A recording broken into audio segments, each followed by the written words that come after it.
Assalamualaikum warahmatullahi wabarakatuh. Perkenalkan, nama saya Siti Nur Azizah dengan NIM 05059944 dari Prodi Sistem Informasi UPB JT Jakarta.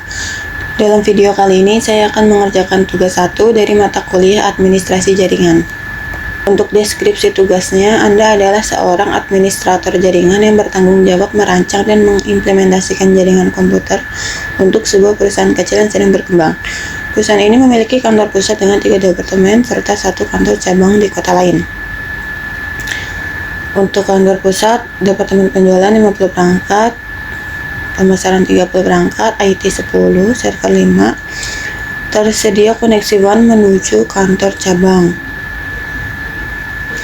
Lalu di kantor cabangnya itu ada 20 perangkat dan tersedia koneksi WAN menuju kantor pusat. Alamat IP yang tersedia itu menggunakan subnet /24, yaitu tersedia 255 host.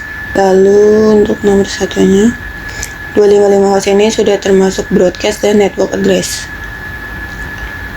Nomor satunya, desain subnet, rancang skema subnetting yang efisien berdasarkan blok alamat IP yang diberikan. Tentukan untuk setiap subnet, ada subnet mask, alamat jaringan, usable IP range, alamat broadcast. Saya sudah menjawab untuk nomor 1. Karena di sini ada catatan, pastikan alokasi IP tidak hanya mencukupi kebutuhan saat ini, tetapi juga menyediakan ruang untuk pertemuan di masa depan. Untuk penjualan, saya menggunakan subnet /26 karena menyediakan 64 alamat, 62 untuk usable IP, dan 2 untuk network dan broadcast. Untuk pemasaran, saya menggunakan /26 juga, 62 untuk usable IP dan 2 untuk broadcast dan network address. Untuk IT, saya menggunakan /27 karena menyediakan 30 alamat usable IP. Untuk server, saya menggunakan /28. Untuk kantor cabang, saya menggunakan /27. Dan untuk WAN, 2 link yaitu router pusat dan router cabang, saya menggunakan /30 karena menyediakan 2 alamat usable IP. Ini untuk tabelnya. Untuk kebutuhan hostnya 62 usable IP dan 2 untuk network address dan broadcast address. Oke.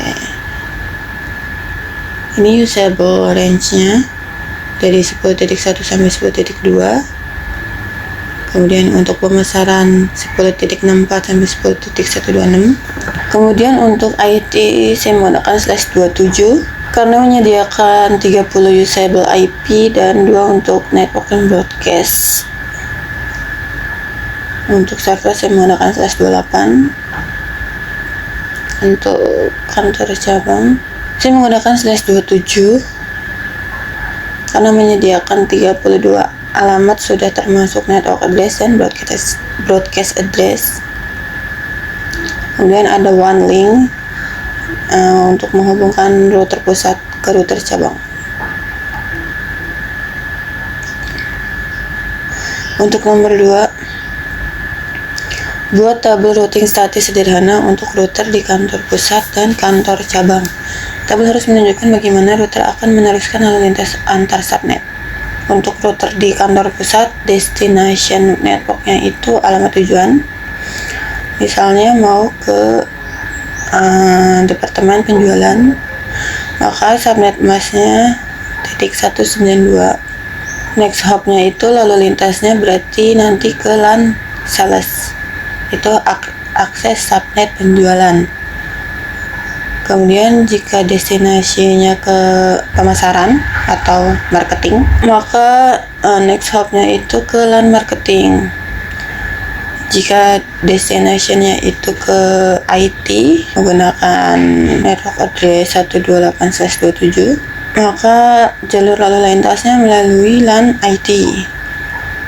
Jika destinationnya ke server, maka menggunakan lalu lintasnya itu ke LAN server. Jika alamat tujuannya ke kantor cabang, maka menggunakan WAN interface. ini root ke kantor cabang. Oke, kemudian ini juga ada one link untuk menghubungkan router kantor cabang dan kantor pusat. Kemudian untuk di kantor cabangnya sendiri, jika destinationnya ke kantor cabang yang tadi yang ada 20 perangkat, maka aksesnya itu menggunakan LAN cabang secara internal. Kemudian jika destination networknya mau ke penjualan yang ada di kantor pusat, maka menggunakan WAN interface. Berikutnya juga jika mau ke pemasaran yang ada di kantor pusat, maka menggunakan WAN. Jika mau ke IT yang di kantor pusat, menggunakan WAN juga. Jika mau ke server yang berada di kantor pusat, menggunakan WAN.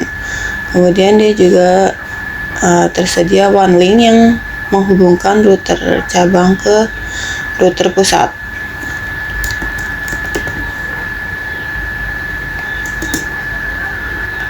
Oke, baik, tugas 1 sudah selesai saya kerjakan. Kurang lebihnya mohon maaf. Wassalamualaikum warahmatullahi wabarakatuh.